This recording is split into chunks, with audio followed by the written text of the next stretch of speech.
Illegal na droga. Dito umiikot sa ngayon ang investigasyon sa pagmasakar sa isang pamilya sa Cagayan de Oro City. Nakakuha ng lead ang mga investigador mula sa suspect na si Arman Abuyen. Nahuli si Abuyen matapos siyang datnan ng mga kamag-anak ng pamilya Lastimosa sa bahay ng mag-anak. Pero todo tanggi si Abuyen na may kinalaman siya sa krimen. Itinuro niya ang isang nagangalang Eric Malong at dalawa nitong kasama. Wala iwan ko kay wala magbuhat na mo.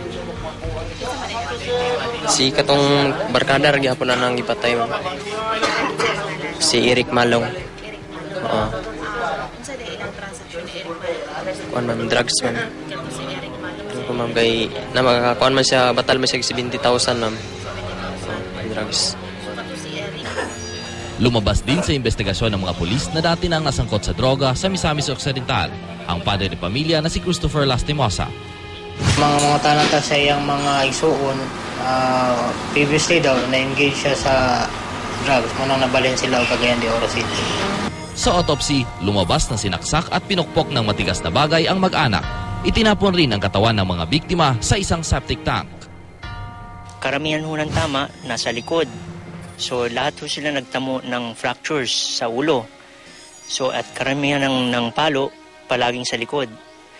Yung dalawang adults, yung nanay at saka yung tatay, bukod sa pinalo sila sa ulo, sinaksak din sila. Patuloy na pinaghahanap ng pulisya ang grupo ni Malong.